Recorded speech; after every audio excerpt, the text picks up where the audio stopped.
And thank you all of you for getting time to come here. Previously, I've given you a speech without reading anything. But today, I want to tell you that I've taken time to write something small down that I'm going to read to you today. So I would like you guys, with humble request, to listen to me. Ladies and gentlemen, first, allow me to appreciate the sacrifice that you have made by breaking away from your very busy schedules and the comfort of your families to respond to my call. One man from Nigeria by the name NYANGENYA says, "A man who calls his kinsmen to a feast does not do so to save them from starving. They all have food in their homes.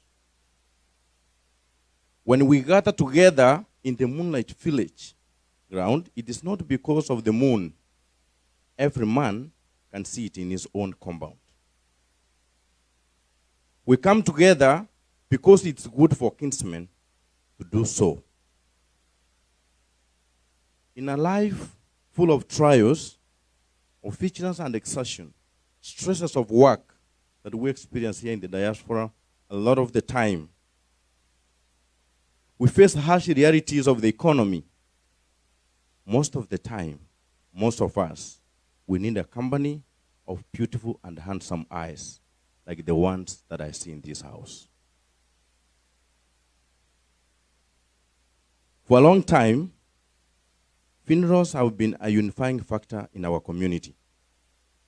I think it's because funerals humble us by reminding us of the mortality of man and the perishability of the human body. Are you surprised? All of us, one day, we will die. I did not invite you here to scare you about life and death. I thank God because He has seen it wise that we be alive and healthy on this day. He has protected us and led us safely, and that is a divine privilege and honor. I invited you here just because I missed you. Thank you again for coming. Second, in a very special way, allow my family and I to present our sincere gratitude for the support you have extended to us this far. The past 3 or so years have been very tempestuous, and they shook the family to the core. We all know the pain of death. I lost 3 people who were very close to me. My dearest son, a sister who was in the family way, and a grandmother. Then came elections during the same period in which the trust that all of you had in me kept me going. Politics is not a game of the faint-hearted, and you all know this. People can be mean, and people can decide to hate you. And they hate you so passionately, even when they have never even met you. They have never seen you. They have never even heard from you. They just hate you because somebody told you you are not a good person. Some people have met you, but they can just hate you because they don't like your physical appearance. But that is politics. Those of us who have tried their hands in politics, I see my friend Jimmy is here. They can attest to that. But I want to say that your encouragement, your support, and the trust on me kept me going when all that was on my way. I had to finish the race because You in the diaspora, you elevated me.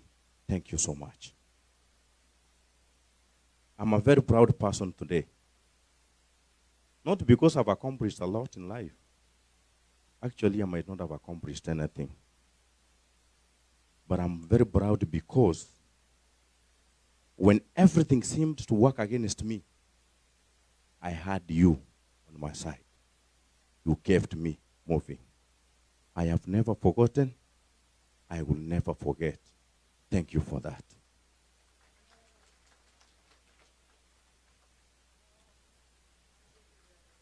That three.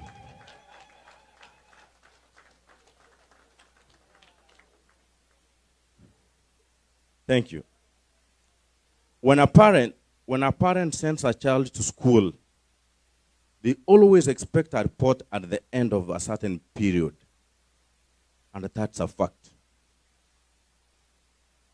Or even when a husband leaves and goes hunting, at the end of the day, you expect him to come back home with something from the hunting field. So you send me, you the people, to go out for some serious task, and you'd serve a report of what I achieved. That's why I'm here today, to tell you what I achieved.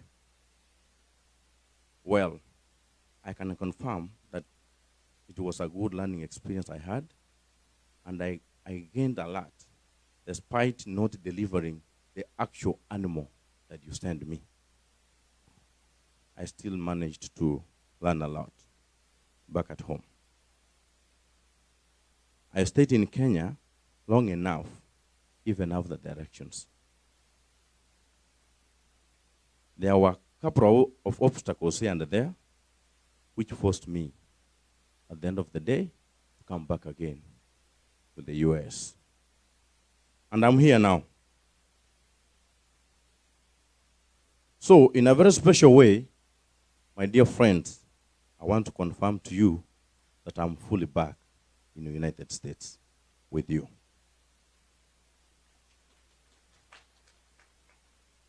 It will be very unfair if I finish without recognizing the efforts you guys have put in philanthropy.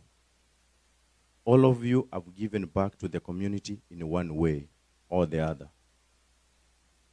I started giving back to the community the moment I left to America. That one has not been a very easy experience. Without you, I could not have achieved it. When I came to Texas, barely 2 months old, I only knew Charles Okimwanyambuka here. And I knew on that, Fred, you guys believed in me, you supported me, I achieved taking computers to Kenya. I give credit to you. I started taking medical equipment to Kenya. People who were on the ground, Mheshimiwa Tongi is here. He came to Bomachoge. He helped me to give those medical equipment. And Mheshimiwa Tongi and your team, thank you so much. Mheshimiwa Chimionkangi from Kitutu Church South, when I was delivering the computers back at home, he came. Chimi, you came to Nyakoiba and you were dancing.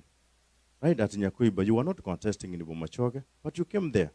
Thank you so much, Chimi, for that. I started taking wheelchairs to Kenya. Some of you supported that initiative fully. And because of what you did, today, a disabled child at Iwencho, who had lost hope, is now full of hope, is now independent, she's able to move from point A to point B because of you. Thank you for supporting my mission.